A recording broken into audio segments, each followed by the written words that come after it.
Well, morning folks. That is me leaving the final camp of the tour. Can't believe it. Can't believe this is the last day. Day 11. Near Gilo on the Route 7.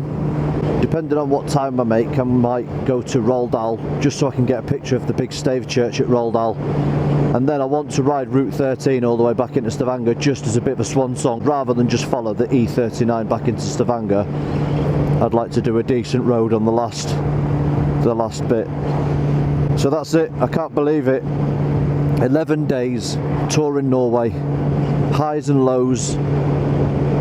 It's been absolutely fantastic. I was looking back last night and I can't even remember day 1 and day 2, so I can't wait to put the footage back together. So day 1 was heading through to Voss and stopping at the Latterfossen waterfalls at Odda, and then riding the Hardangervidda and then watching the dolphins in the fjord. Day 2, that was Voss to Strin, and that was glacier day, wasn't it? So I stopped at a couple of glaciers. Yeah, stopped at Flam and then did the Roldal tunnel, and that was me worrying about the battery, wasn't it? The electrics. And then day 3 was then Strin to, oh, it was Geiranger and Trollstigen. Oh, Trollstigen, how can I forget that? All my life. I thought that was the best day. Day 4 was, I think, Atlantic Road, wasn't it? Molde to Atlantic Road. And then we rode up to Trondheim. Then it was Trondheim up to Moai Rana, Arctic Circle, the ferry over to Lofoten, and Lofoten was the highlight of the tour, with 2 days in Lofoten. Absolutely awesome time. Can't believe how beautiful that place is. It's absolutely outstanding. Words can't describe how good it is, and this series, it won't show how beautiful Lofoten is. But definitely the Valdresflyer was the highlight of the southern leg. That was amazing yesterday, the Valdresflyer. I just hope that some of that footage has come out, because the GoPro was playing up yesterday. It kept it would record for a little bit and then stop. But yeah, what an absolute mind-blowing, fantastic tour. I never thought that Susie here would make it all the way up north and back down again. I can't believe that. It's just mind-blowing to think on how many miles I've done, or how many kilometres I've done. So all in all, I think I've done alright. I'm not sure, I'll have to sort it up when I get back, but I think I've spent about £1,000, £1,000 or 10,000 NOK. I think, I'm not sure. I'll have to have a look at that when I get back. But yeah, what an amazing experience. It's not over yet. I've still got to get home. But I just want to thank you for your support. Thank you for watching the channel. Thank you for watching this series. For those people that supported me in getting me to where I needed to be with regards to Trondheim, and also a big thanks to everybody on social media, on Facebook and Twitter. Thank you, Norway, for giving me this spectacular scenery, this awesome experience. To be able to say that you've been up to the Arctic Circle and to Lofoten, ridden the Atlantic Road, been up Geiranger Fjord, and ridden the Trollstigen, which is a motorcyclist's wet dream. That's just one of the best roads I think I'm ever likely to ride in my life. It's something that I'll always cherish. So I'm hoping, and I am truly praying that I've got some decent footage over the whole trip. Anyway, it's going to take 3 hours to get to Odda, but I need to have some breakfast beforehand as well. I'm going to make the most of these awesome roads. It's now 9 o'clock. I've just made some right good headway. Come out of Gilo on the 7, but I've just come over the top of this mountain range here, and I can tell you, it is quite chilly. I can't believe that you have to come south and you get colder. It doesn't make any sense. You'd think that the further north you would go, it would be colder up there.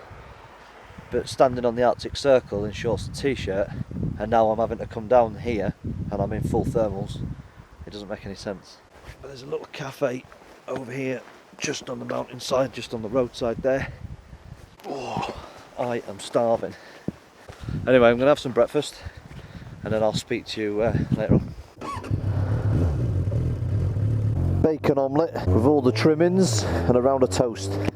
It's very windy up here. The wind hasn't died down from yesterday and it is quite chilly, I can tell you. A stark contrast to the 26 degrees we were experiencing up in Lofoten. So 9:15, I reckon another hour and a bit and I'll be in Eidfjord. So this is part of the Hardangervidda, which is another tourist route.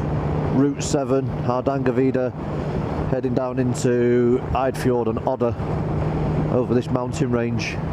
Just got to take it steady coming over around these bends because the bike feels like it just wants to come from underneath you. Here you go, peeps, that's why it's so cold up here. Look at all the snow on there. The Hardangervidda is a big national park, and the road that just snakes over it just goes on for miles, and I've been buzzing. It is proper freezing up here. I might have to stick the old waterproofs on just for a bit of windproofing, I think. It is chilly up here.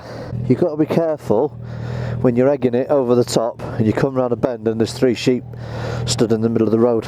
Let's get on. I've got the heated grips on, I've got thermals on, I've got the waterproofs on now. Anything just to keep warm at the moment. Oh, who'd have thought? Let's go.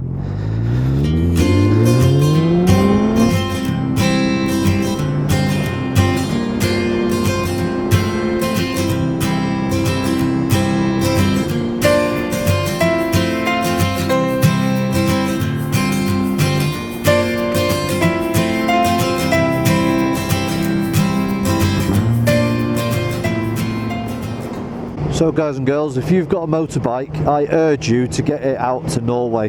Bring it out here. Look at this. Look at this road.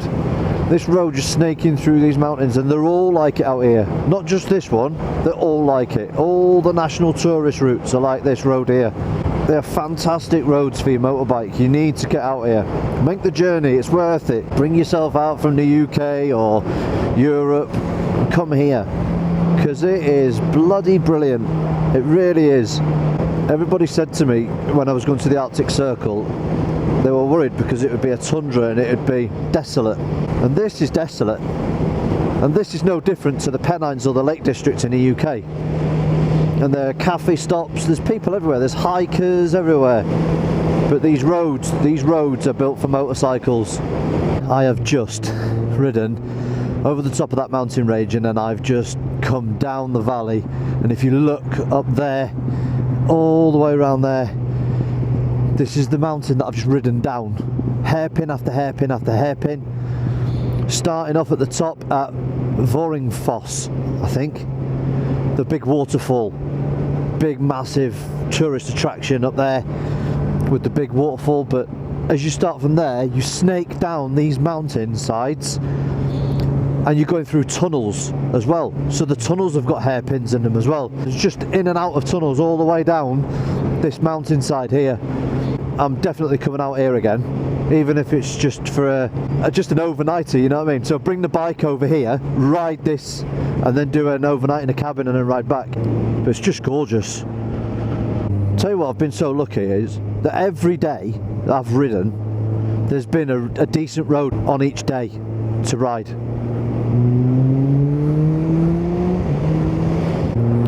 But yeah, I've been so lucky. The roads have been amazing. Them 18 national tourist routes, I keep on about them, link in the description. I've been fortunate enough to have 2 or 3 on my doorstep around Stavanger, and the rest of them you've got to go quite further afield. That's the mountain that I've just ridden down. That big boy. What a road. Coming up to a beautiful vista.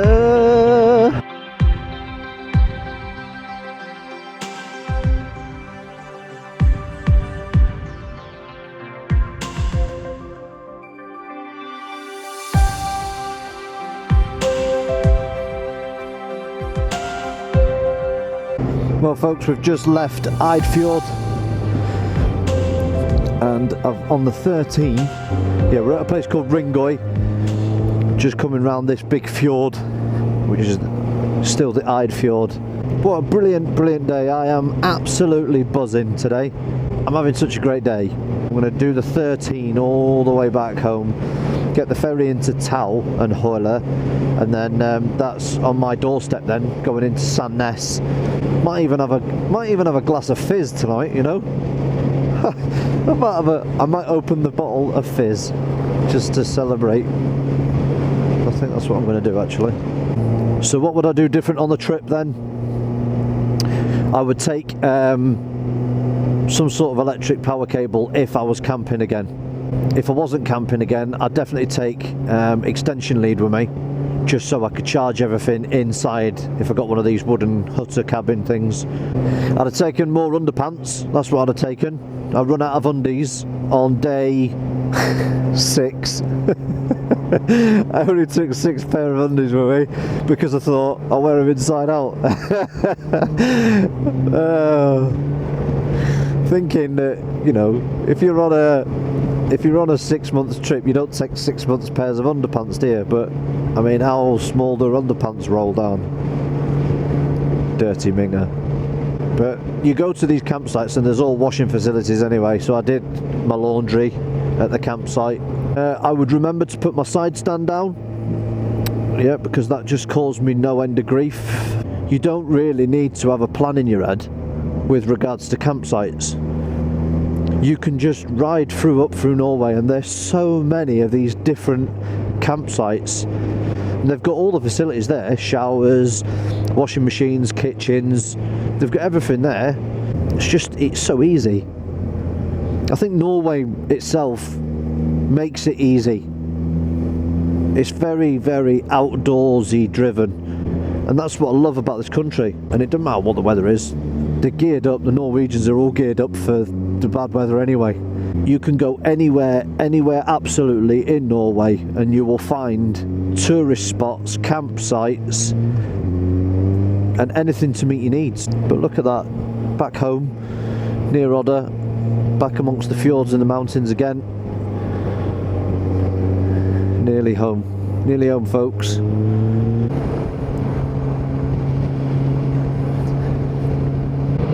Well, folks, I've always dreamed of touring on a motorcycle. It's been something that I've been wanting to do for absolutely ages, since I can remember. Strap some luggage on the back of a bike and just go and stay somewhere, camp over and ride some mountain twisty roads.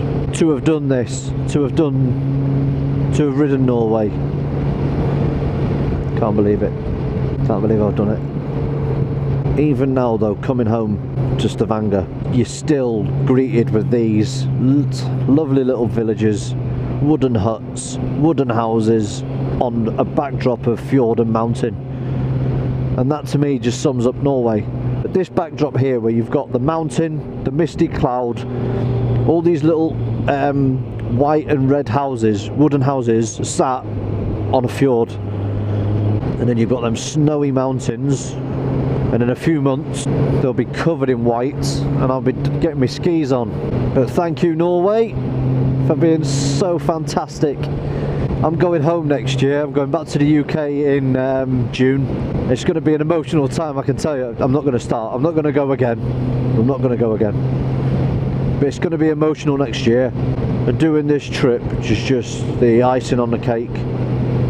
I'm going to go with a heavy heart next year because I love this place. I love Norway. And I would move out here in a heartbeat. The only downside, I think, is the weather.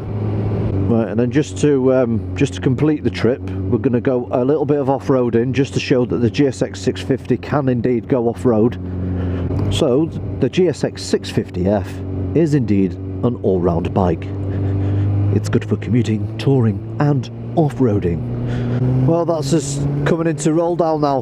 Raced through the 13 all the way through into Odda, past the big waterfalls that you saw on day 1. Then I took the 13 all the way through to Roldal. I am busting a gut for the loo, and I'm busting a gut for a cup of coffee. I'm going to take some pics of that stave church that I've been wanting to see.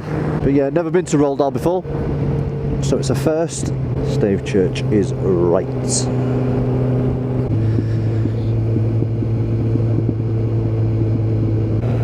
There's the stave church, look. There's the stave church there, you can go in there. I don't know if you're allowed to take cameras in a church, but let's go and have a coffee. So that was the last place to stop over on this trip. So the other stops I'll be doing now will be fuel stops and ferry stops. So it was Roldal. Right, let's see if this rain holds off